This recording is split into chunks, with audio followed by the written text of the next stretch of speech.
Take this job and shove it. I ain't working here no more. The woman I love just left. America has a rich, yet sometimes tumultuous history, and country music seems to document just about everything.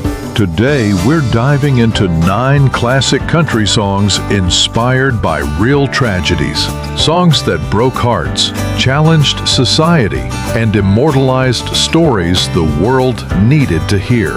Welcome back to Country Callbacks, where we dust off the vinyl, relive the moments, and celebrate the songs that shaped America.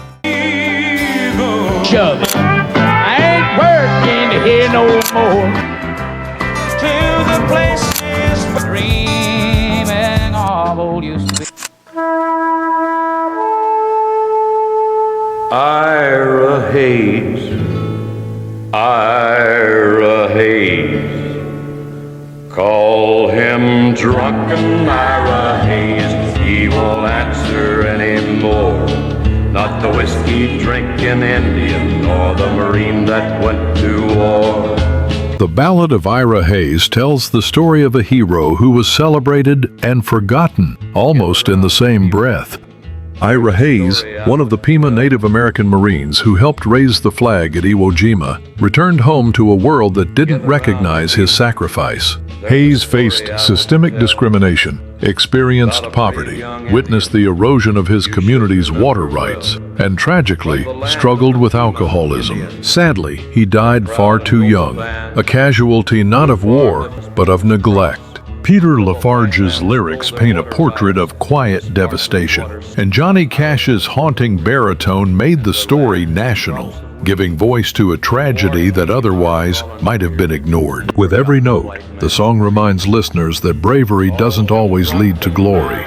Sometimes it leaves wounds the world refuses to heal. This song asks a hard question. How many heroes are left uncelebrated, even after giving everything for their country?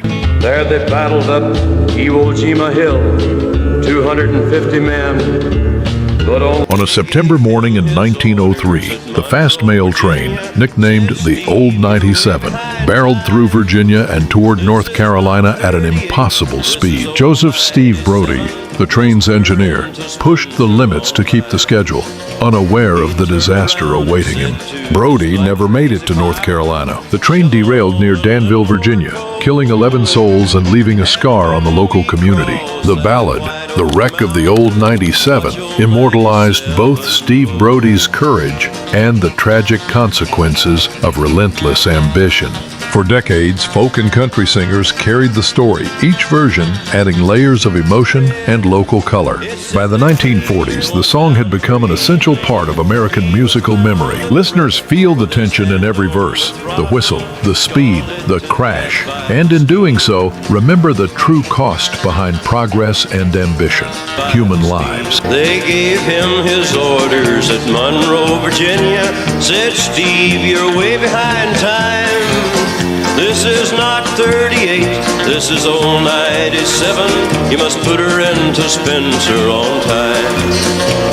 On a stormy night, a man is accused of murder, yet the secret he keeps is bigger than the crime itself. Long Black Veil explores love, guilt, and the costs of loyalty. While the story itself is fictional, it draws from real Southern Gothic tragedies, which often depicted murder, betrayal, and injustice in small towns. Tragedies, such as the Scottsboro Boys trial. 9 young black boys, ranging in age from only 12 to 19 years old, were accused of raping 2 white women near the small town of Scottsboro, Alabama. Despite plenty of evidence that the young men were innocent, 8 of the 9 were found guilty and were sentenced to death by electric chair. The Scottsboro boys were ultimately saved from execution, but not before spending years wrongfully imprisoned. Their story has rightfully been called an American tragedy.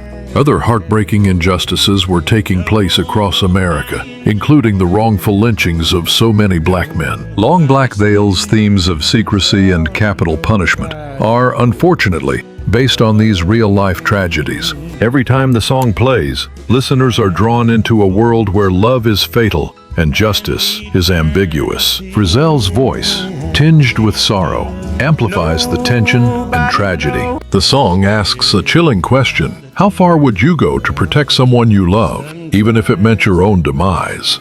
When the cold winds moan. Sometimes tragedy comes quietly, but it cuts just as deep. Clyde Julian Red Foley, nicknamed for the color of his hair, grew up on a farm in rural Kentucky.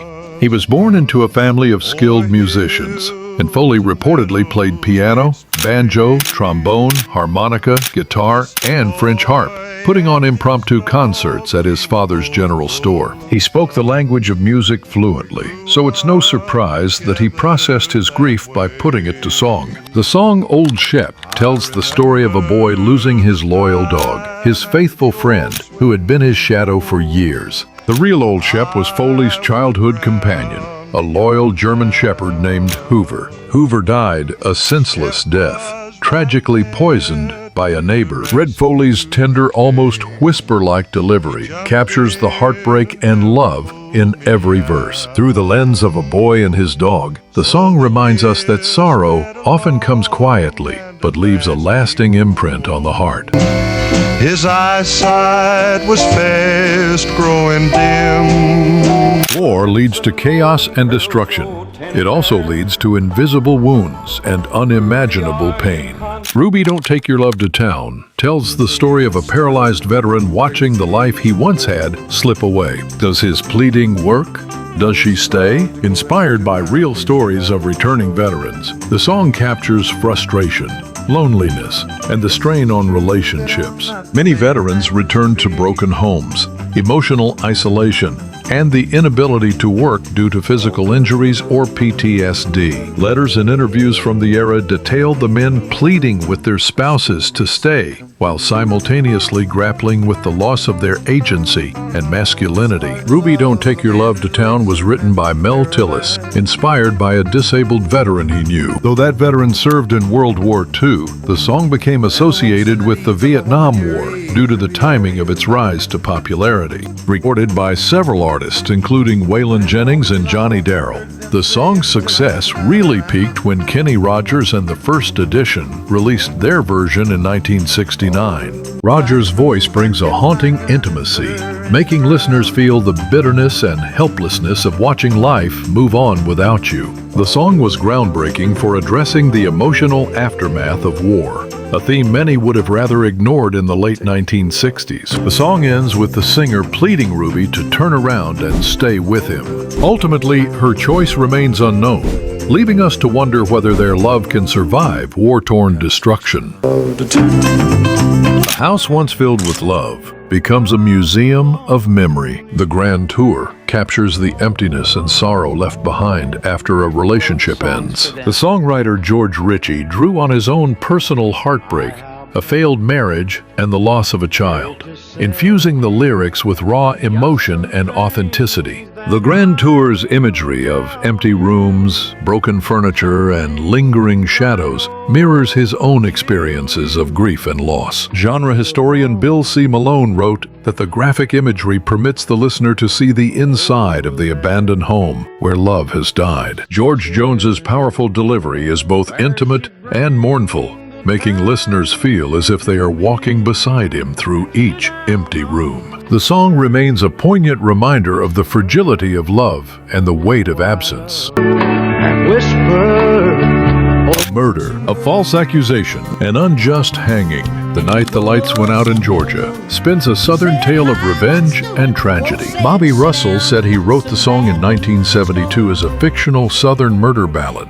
The lyrics were obviously inspired by the social tensions in the South during the 1970s, including distrust of local law enforcement, the lingering effects of the civil rights movement, and stories of wrongful convictions circulating in small towns. Public fascination with crime stories and scandals in Georgia created fertile ground for the song's grim narrative. Reba McEntire's performance transforms the story into a suspenseful, emotionally charged journey. Every verse pulls listeners into the mystery, forcing us to ask uncomfortable questions about morality and fairness. Some songs are born from personal grief. Vince Gill wrote Go Rest High on That Mountain after the death of Keith Whitley, and later his own brother.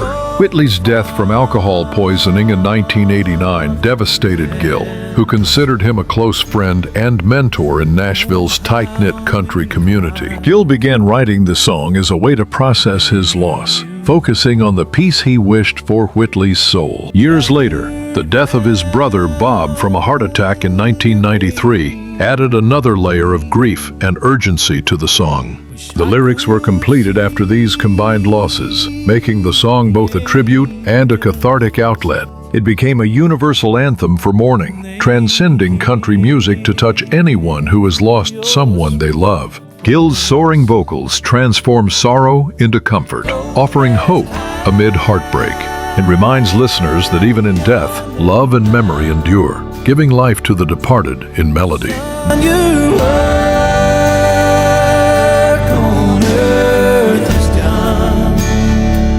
Not all tragedies are one-time events. Some are the silent struggles of everyday life.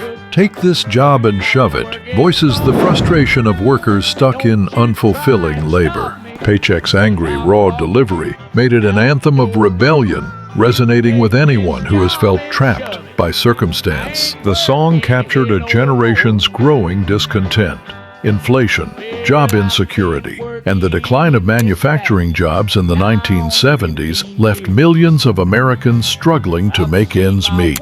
Workers expressed their anger at repetitive, low-paying labor, long hours, and a lack of opportunity for upward mobility. Take This Job and Shove It gave them a voice they had been denied. Country music doesn't just reflect life, it gives voice to those who feel unheard, reminding us that injustice can become art. Shove it. And there you have it, 9 classic country songs inspired by real-life tragedies. From war heroes forgotten to love lost to atrocious injustices. These songs endure because they tell stories that matter. They are more than music. They are history, emotion, and humanity. Thanks for joining us here at Country Callbacks, where every song tells a story. Some stories never fade, and neither do the songs that tell them. If this journey brought back memories or opened your eyes to stories you didn't know, leave a comment and tell us what you learned. Don't forget to subscribe for more deep dives into the music that shaped our lives.